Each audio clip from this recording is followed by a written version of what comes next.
110 yang disingkat.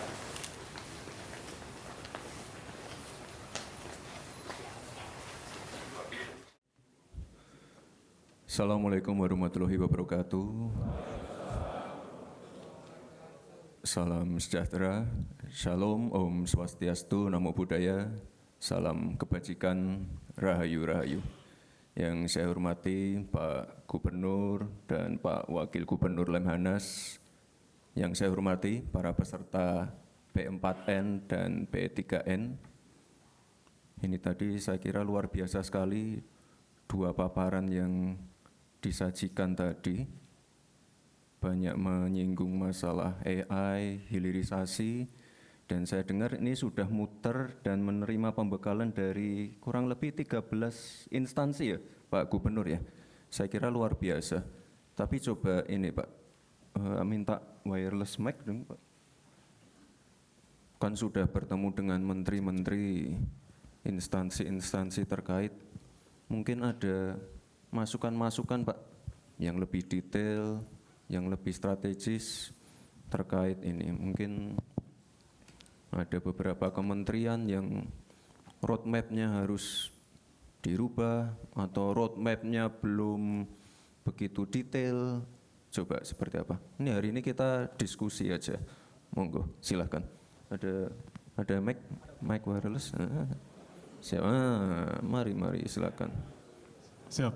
Terima kasih izin Bapak Wapres RI. Kami izin memperkenalkan diri. Saya Laksamana Pertama TNI Arif Badrudin, peserta dari P4N. Ya, silakan Pak. Siap. Kami telah menerima banyak arahan dari menteri-menteri kabinet RI dan ada satu saran yang bisa kami usulkan. Yang pertama, kami belajar tentang geopolitik di Lemhanas, Pak. Kami berharap agar kepemimpinan geopolitik Indonesia ini bisa kembali memimpin di dunia yang sekarang ini sedang terpolarisasi dengan memanfaatkan Danantara yang saat ini sudah dibentuk oleh Presiden RI dan nantinya akan menyediakan anggaran yang cukup besar di mana 20%-nya rencana dari Ketua Kepala Danantara akan diinvestasikan di luar negeri. Nah, untuk itu kami menyarankan agar investasinya ini di negara-negara non-blok dalam bentuk teknologi AI. Kebetulan kami S3-nya tentang model pelatihan AI, Pak. Siap. Sehingga kita bisa menyiapkan para generasi muda kita yang merupakan bonus demografi Indonesia, dilatih tentang AI, dilatih tentang fintech. Kemudian mereka membuka industri-industri startup di negara-negara non-blok tersebut dengan memanfaatkan QRIS kita, Pak. Siap. Kami telah melakukan, untuk taskap kami adalah model pelatihan artificial intelligence yang telah kami terapkan di beberapa instansi, terutama di Angkatan Laut, Pak. Dan hasilnya cukup menggembirakan, ada yang menjadi juara nasional, bahkan ada yang menjadi juara dunia di Singapura. Harapan kami, kepemimpinan geopolitik Indonesia ini bisa kembali diraih. Zaman dulu Presiden Soekarno tidak pakai uang bisa menjadi pemimpin non-blok. Kita sekarang memiliki Bapak Presiden dan Bapak Wakil Presiden, memiliki Danantara. Saya yakin kita akan kembali menjadi pemimpin non-blok. Demikian, terima kasih. Baik, sudah bertemu langsung dengan CEO Danantara, Bapak-Bapak semua? Belum? Siap, belum. Kapan Pak dijadwalkan ya? Dalam bulan-bulan ini, bulan depan ya mungkin? Oke. Nanti bisa disampaikan langsung ke CEO Danantara terkait itu tadi ya Pak ya? Siap, yang jelas ini apa? Silakan duduk. Terkait geopolitik. Ini memang ya tantangannya saat ini adalah geopolitik yang enggak menentu, climate change, lalu perang dagang, perang tarif. Jadi ini Bapak Ibu, saya mohon doa untuk Pak Presiden yang saat ini sedang melakukan perjalanan ke luar negeri, agar beliau diberikan kesehatan dan kelancaran dalam tugas-tugasnya di luar negeri. Karena penting sekali ini, beliau menghadiri BRICS, lalu ini kalau nggak salah sedang di Brussels ya, penting sekali. Dan yang namanya hilirisasi, itu penting sekali. Kita tidak boleh lagi mengirim barang mentah, kita harus mengejar nilai tambah dari kegiatan-kegiatan downstreaming ini, kalau enggak ya kita selamanya akan diremehkan negara-negara lain. Nah, ini kebetulan ada teman-teman dari negara lain juga.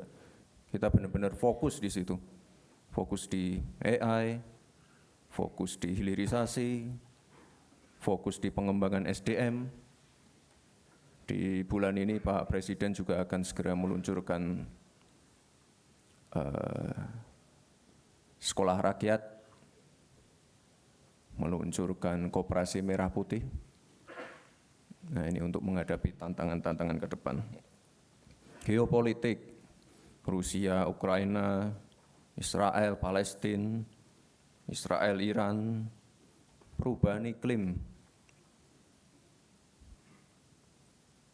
Kemarin juga Jakarta, Bekasi, Tangerang, saya baru pulang dari Tangerang juga banjir.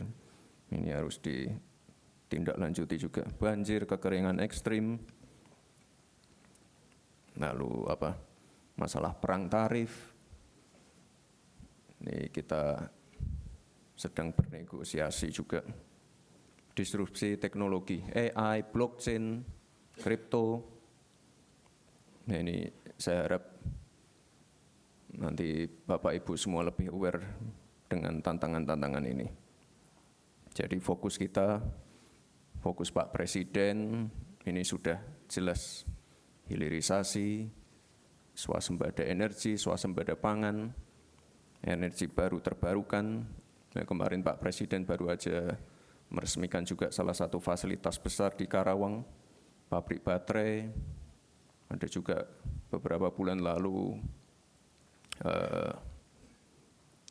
pabrik pemurnian logam mulia, ini juga besar sekali.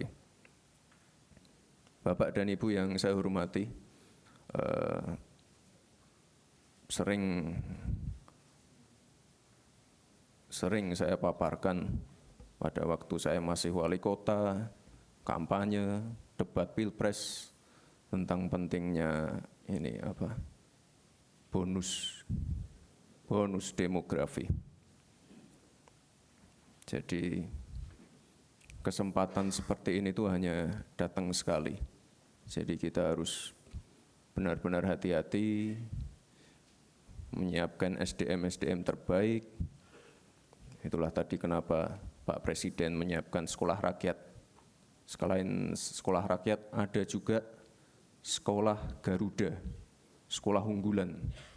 Ini beliau benar-benar menyiapkan SDM kita. Kalau di negara-negara lain ada krisis populasi, ada fenomena aging population seperti Jepang, Korsel, ya kita harus bersyukur. Ini kita sedang mendapatkan bonus demografi. Jadi kita mengubah future challenge menjadi future opportunity. Tapi kita harus hati-hati sekali. Swasembada energi. Bapak Presiden di setiap kesempatan, di ratas, di sidang kabinet, beliau selalu menyampaikan kemandirian pangan dan energi itu penting, di mana ini adalah masalah kedaulatan kita sebagai bangsa.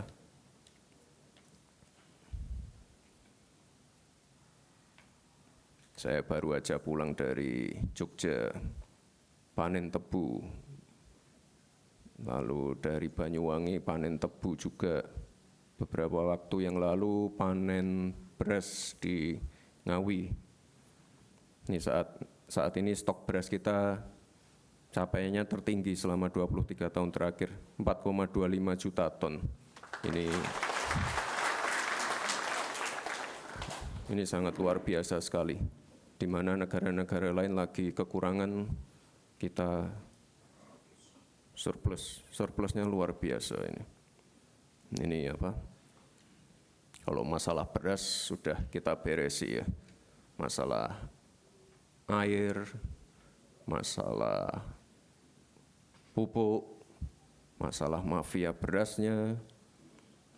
Ini kita ada 145 regulasi yang dipangkas terkait distribusi pupuk. Nah ini nanti saya titip Pak Gubernur, Pak Wakil Gubernur, ini terkait, ya bukan hanya di pertanian saja mungkin nanti kalau bertemu dengan lembaga-lembaga instansi lain, ini saya mohon yang namanya aturan-aturan yang berbelit-belit, aturan yang tumpang tindih, nah ini para peserta pendidikan ini harus bisa memberikan masukan-masukan.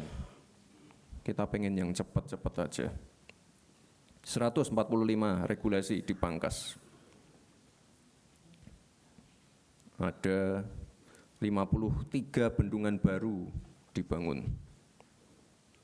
Ini untuk mengairi lahan-lahan pertanian. Ada 366.000 kilometer jalan produksi di desa-desa telah dibangun juga. Telah dialokasikan juga anggaran pembangunan dan perbaikan irigasi untuk mengairi 2 juta hektar lahan pertanian. Nah ini penting juga ini yang terakhir. R&D di beberapa tempat ini sudah memanfaatkan drone untuk penyiraman pupuk, pestisida, dan juga AI untuk mengecek pH tanah. Ini penting sekali. Dan juga nanti saya mohon Bapak Ibu semua untuk selalu melibatkan anak-anak muda. Soalnya di sektor pertanian ini mulai berkurang anak-anak mudanya. Padahal sebenarnya kalau kita lihat itu kesempatannya banyak sekali anak-anak muda, terutama anak-anak muda yang aware dengan teknologi AI dan lain-lainnya. Anak-anak muda yang benar-benar pengen fokus ke R&D. Ini ada yang dari Sumatera Utara mungkin? Sumatera Utara ya Pak. Saya kapan hari itu ke Hubang Hasudutan, membahas. Di sana ada pusat research dan di sana kita menemukan yang namanya kemenyan. Saya pernah bicara itu masalah hilirisasi kemenyan. Banyak yang ketawa. Kemenyan buat dukun ini. Salah. Kemenyan itu sama berharganya dengan nikel. Tapi dari dulu, ya sekali lagi kita dari dulu jualnya jual mentah. Ibu-ibu yang pakai parfum LV, Gucci dan lain-lain, itu dari kemenyan. Kita jualnya mentah terus, makanya kita dorong anak-anak muda untuk riset. Kita sediakan tempat yang baik untuk riset, alat-alat terkini. Hilirisasi, bukan hanya hilirisasi nikel dan lain-lain. Ada yang namanya hilirisasi kemenyan dan masih banyak lagi yang saya temukan di sana. Insya Allah tahun ini pusat riset itu akan diresmikan oleh Pak Presiden. SDM sekali lagi.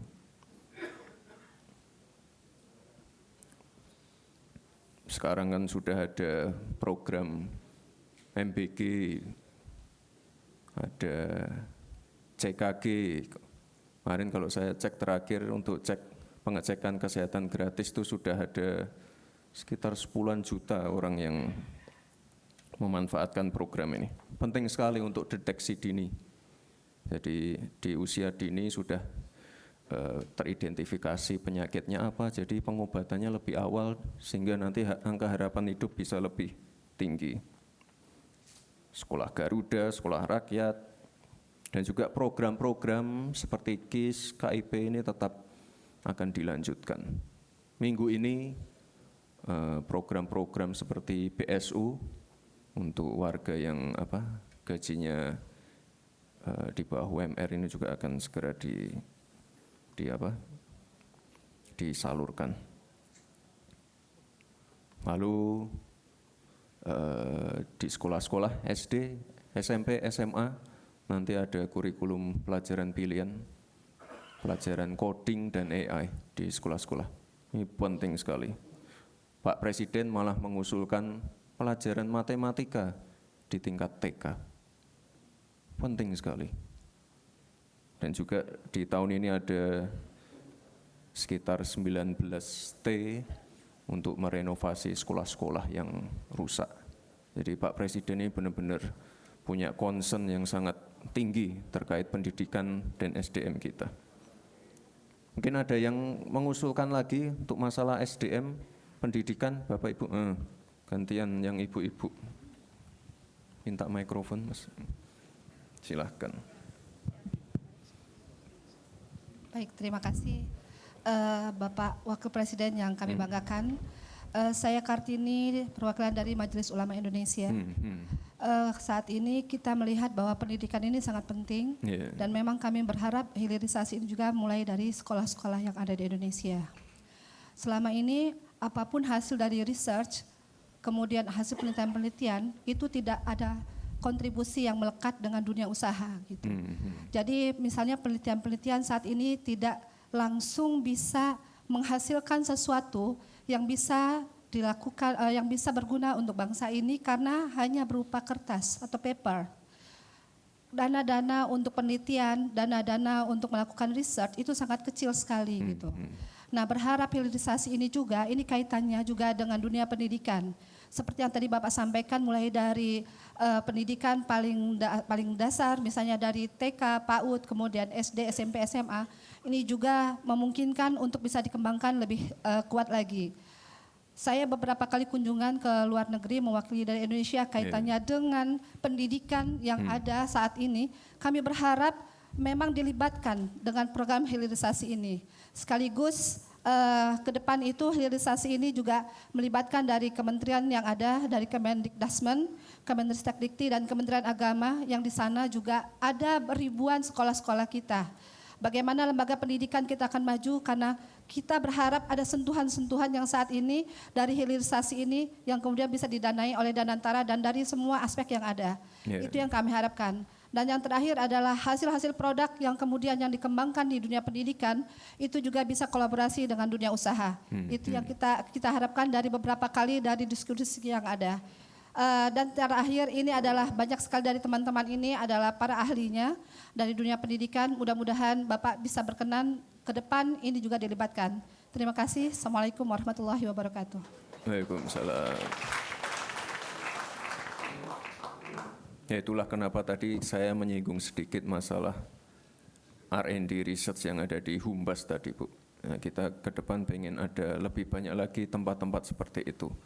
Itu tadi saya bicara masalah apa yang di Humbas itu Kemenyan, lalu Pak Presiden juga sudah memberikan target ke CEO Danantara. Ini kan kita lagi kenceng-kencengnya nikel, baterai untuk EV. Nah, ke depan nanti Pak Presiden sudah menargetkan juga kita harus punya EV asli dari Indonesia. Jadi kalau sekarang saya dan Pak Presiden pakainya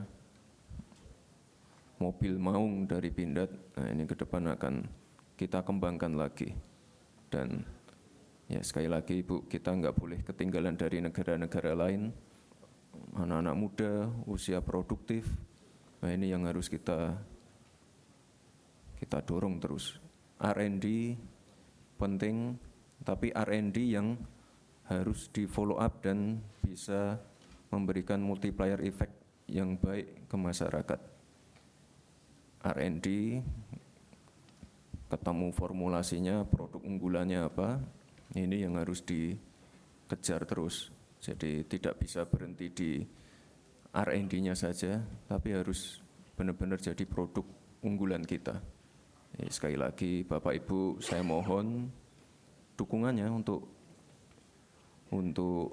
ini apa program hilirisasi ini banyak sekali. Kalau kita bicara masalah yang ada di laut,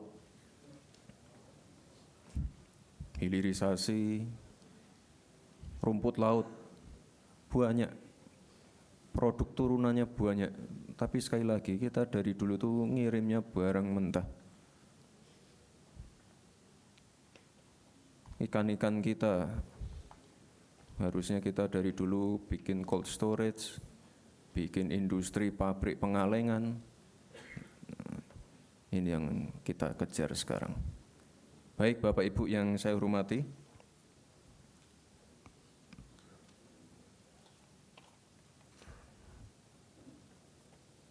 nah, ini untuk menjaga daya beli, menjaga perputaran ekonomi di tingkat masyarakat. Pak Presiden juga sudah mendorong bantuan-bantuan seperti PKH, bantuan pangan, diskon listrik, subsidi upah, diskon transportasi, diskon tarif tol, semua itu untuk menjaga daya beli dan perputaran ekonomi. Nah, ini ke depan PR-nya bagaimana bantuan-bantuan itu bisa tepat sasaran. Ya sekali lagi digitalisasi, AI. Kemarin ada berita itu apa itu yang lagi ramai, apa penerima bansos rekeningnya untuk judul, nah gimana itu? Atau banyak yang fiktif dan lain-lain tidak tepat sasaran. Ini pentingnya digitalisasi. Kalau tidak salah itu nanti di bulan depan pas 17 Agustus Pak Presiden juga meluncurkan ini apa? Digital ID ya. Jadi biar ini apa? Yang namanya apa bantuan-bantuan, bansos-bansos itu bisa tepat sasaran semua. Sedang kita perbaiki Bapak Ibu. Lalu kemarin kami juga di berbagai kesempatan Banyuwangi, Bondowoso, di Sleman, mungkin Bapak Ibu udah tahu yang namanya program PNM Mekar. Udah tahu ya Bapak Ibu ya, PNM Mekar ini program lama, tapi dilanjutkan. Saat ini nasabahnya ada 17 juta. Plafonnya enggak tinggi-tinggi banget. 5 juta, 10 juta, tapi semuanya ibu-ibu. Semuanya ibu-ibu. Dan dari sini kemarin, wah itu luar biasa, kemarin di Sleman. Cuma jualan keripik, jualan handicraft, anaknya bisa sekolah di UGM, kuliah di UGM. Luar biasa sekali. Dan yang paling penting ini, ya karena ini ibu-ibu lebih tertib. NPL-nya rendah sekali, 1,74. Itu rendah sekali. Artinya kalau NPL-nya rendah, kredit macetnya hampir tidak ada. Jadi ini luar biasa. Program ini akan kami teruskan dan sekali lagi udah ketemu kementerian terkait ya Pak ya. Yang BUMN PNM Mekar udah pernah ketemu. Ini bagus ini program yang bagus. Dan sekali lagi ibu-ibunya jadi mandiri semua. Dan yang saya paling senang itu NPL-nya rendah. Ya ini nanti kalau ada masukan-masukan dari Bapak Ibu semua silahkan. Ini program yang akan kami lanjutkan terus. KUR, PNM Mekar.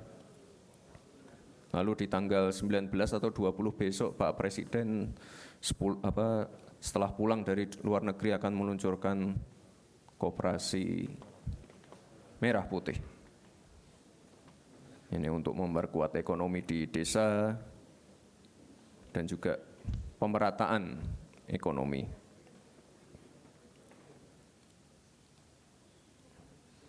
Bapak Ibu, ini sebagai penutup, ya saya pesan untuk selalu dalam mengeksekusi berbagai kebijakan itu Bapak Ibu harus adaptif, kolaboratif. Tadi sempat disinggung masalah ego sektoral. Ya sering saya alami dari zaman wali kota. Dan tadi kuncinya yaitu kolaborasi dengan Forkopimda, waktu itu dengan Danrem, dengan Dandim, Kapolres, Bupati, Wali Kota sekitar Solo, penting sekali.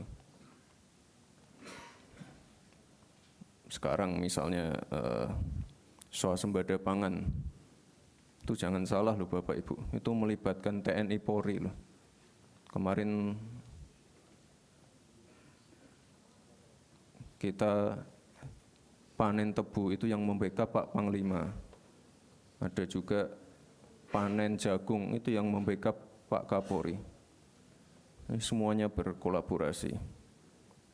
Dan yang paling penting Bapak Ibu, selalu turun ke lapangan. Ini turun ke lapangan itu bukan pencitraan atau mencari exposure, tidak. Dialog langsung dengan warga, dialog langsung dengan pelaku UMKM, dialog langsung dengan petani, itu penting sekali. Dialog dengan misalnya warga sekitar tambang, lokasi tambang, penting sekali. Saya pernah ke suatu lokasi, ya tidak perlu saya sebut lokasinya. Warganya mengeluh masalah tambang, masalah hauling. Itu kalau tidak didengar, tidak kita ajak diskusi, permasalahannya tidak akan selesai. Itulah pentingnya turun ke lapangan. Ya, turun ke lapangan ada yang mungkin bawa wartawan, bawa fotografer, tapi harus sering ke lapangan juga tanpa membawa kamera. Diam-diam aja malam-malam, satu mobil, tidak perlu ada protokol, penting sekali. Bapak Ibu yang saya hormati, kita harus satu visi, satu tujuan, satu komando, mewujudkan visi, misi, program dari Bapak Presiden. Sekali lagi kita harus bekerja sama, hilangkan ego sektoral atau merasa paling hebat sendiri. Kita harus menjaga situasi tetap kondusif. Tidak ada negara yang bisa tumbuh dalam keadaan tidak stabil atau tidak kondusif. Dan sekali lagi Bapak Ibu, selalu turun ke lapangan agar kebijakan dan keputusan yang dibuat bisa sesuai dengan kondisi masyarakat. Saya yakin Bapak Ibu semua adalah pemimpin yang berdedikasi, yang mampu membawa Indonesia menjadi negara maju dan meraih Indonesia emas. Mari bersama kita bersatu.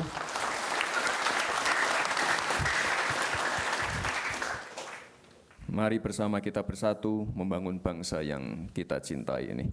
Terima kasih. Wassalamualaikum warahmatullahi wabarakatuh.